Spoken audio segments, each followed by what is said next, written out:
Vamos criar agora a tabela aliás, já criamos a tabela de categoria, vamos criar a tabela agora de produto. Vou clicar no banco de dados aqui. Ele já pediu agora, ele já abriu um espaço para que eu possa digitar uma nova tabela.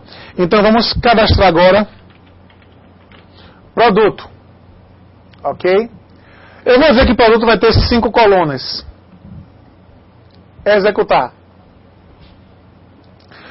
Não criou ainda, tá vendo? Eu tenho o banco, só tem uma tabela, só tem categoria. Ele não criou. Por quê? Porque ele abriu um diálogo para que eu possa preencher os dados da tabela, a estrutura da tabela. Então vamos lá. Prod ID vai ser uma chave do tipo int, inteiro, um valor inteiro. E lá no finalzinho, eu vou permitir que ela seja not null, ele já sugere isso. E como não estou conseguindo mais aqui, eu vou puxar a barra de rolagem. Tranquilo? E vou definir aqui como extra o autoincremento. Então no MySQL é muito simples fazer uma chave autoincremento. Basta selecionar aqui. E vou informar aqui como primária. Vou dizer que essa chave é a minha chave primária. Tranquilo? Então pronto, já defini o ID do produto como inteiro, not null, primária e autoincrementável. Vamos definir agora também o nome do produto.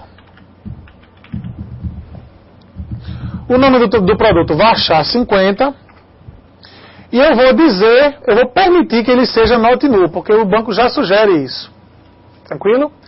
Então, esse not null significa dizer o quê? Que toda vez que eu for inserir um novo produto, obrigatoriamente eu tenho que informar um nome para ele. Eu não posso deixar isso aqui ser nulo. Ok? Vamos colocar agora produto, preço. O preço vamos colocar como float.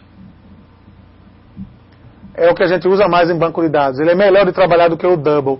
Não vamos confundir os tipos de... Existe o double aqui, mas não vamos confundir os tipos de dados da linguagem Java, da linguagem Delphi, da linguagem PHP, do JavaScript e por aí vai. Não vamos confundir aqueles tipos de dados com os tipos de dados existentes nos bancos de dados.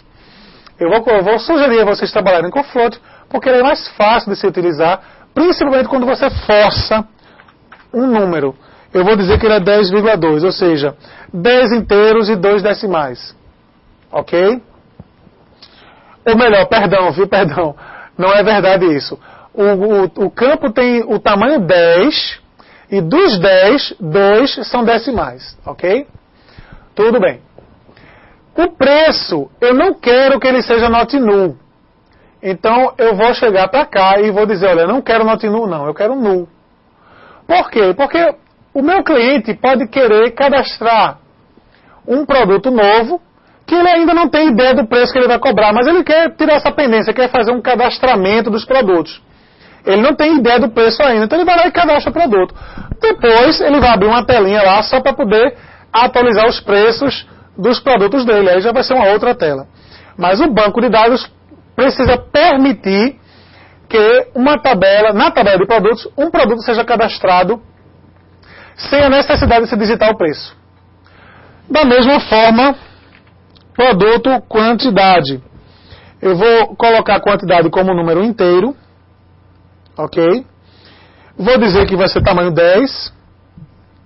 E vou dizer que ele pode ser nulo. Então, ele pode ser nulo. Ele não necessariamente é obrigado a informar uma quantidade. Ele acabou de cadastrar um produto, mas não comprou nenhum, ainda está vendo se vai comprar ou se não vai. Então, quando ele comprar, ele vai lá e informa a quantidade em estoque. E por último, eu vou colocar a minha chave estrangeira. Categ ID. Ok? Que é inteira. Eu não vou informar o tamanho dela, o máximo aqui é 11 bytes. Como ela vai ser um campo chave, eu vou deixar ele utilizar o máximo possível.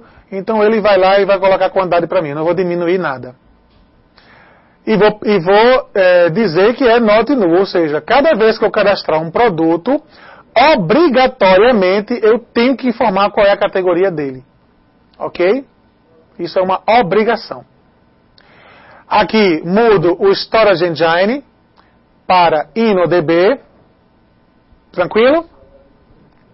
E agora está fácil. Agora é só pedir para salvar. Veja que agora já apareceu aqui produto, categoria, que já tinha categoria, tem produto. E agora nós temos 2 tabelas no nosso banco de dados. Tranquilo? Aqui existe o comando que ele usou para criar a nossa tabela de produtos. Qual foi o comando?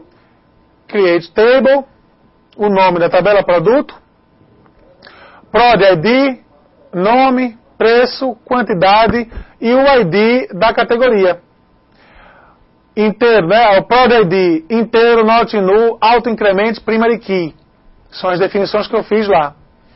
E aqui eu tenho var char de 50, not null. Eu tenho float 10,2 null. Isso aqui ele permite que seja nulo, vazio, ok? Aqui inteiro de 10 null, permite que seja vazio. Inteiro not null, não pode ser vazio, tem que ser digitado obrigatoriamente. Então, esse é o comando que você precisa colocar para mim na atividade. Você cria, copia esse comando e joga na atividade, certo? Tudo bem. E com isso você está aprendendo como é que se cria uma tabela. Aqui abriu parênteses e fechou parênteses. Eu posso criar quantas colunas eu quiser nesse padrão de linguagem. Ok? Tranquilo, gente? Tudo bem. Vamos lá no nosso banco de dados. Nós temos aqui categoria e produto. Então, só voltando aqui ao slide para a gente fechar essa aula de hoje. Só relembrando aqui a atividade. Criar o banco de dados. Então, você cria o banco de dados, então você vai lá e copia o comando create database para mim. Ok? Criar as tabelas, está aí a estrutura delas, você cria cada uma delas, copia o comando SQL para mim do jeito que ele gerou lá no PHP de mim e joga para mim. Cria a tabela de produtos, mesma coisa. Ok? E a segunda atividade, faça uma pesquisa na internet sobre classes de conexão com banco de dados entre Java e MySQL. Entenderam? Então, o nosso programinha Java, as atividades que a gente tem feito em sala de aula, na próxima aula nós vamos fazer uma conexão com o banco de dados. Então você já vai fazer uma pesquisa sobre isso para se inteirar. Ok? E você escreve para mim o que você entendeu dessa pesquisa. Muito cuidado, pessoal, quando a gente fizer pesquisa na internet, muito cuidado com copiar e colar. Tá? Isso é muito mal avaliado por qualquer instituição, qualquer professor. Quando a gente pega para fazer uma pesquisa, a não ser que a gente peça mesmo, copie, como eu já pedi aqui, inclusive, copiar uma classe que faça isso. Mas aqui não. É muito mais importante você escrever o que você entendeu. Não é? Você pode até copiar alguma parte e escrever, comentar com as suas palavras aquilo ali. Isso é que é mais importante. Ok? Então, estamos encerrando agora. Uma boa noite a todos os alunos. E estamos já chegando à reta final. Ok, pessoal? Uma boa noite a todos e até a próxima aula.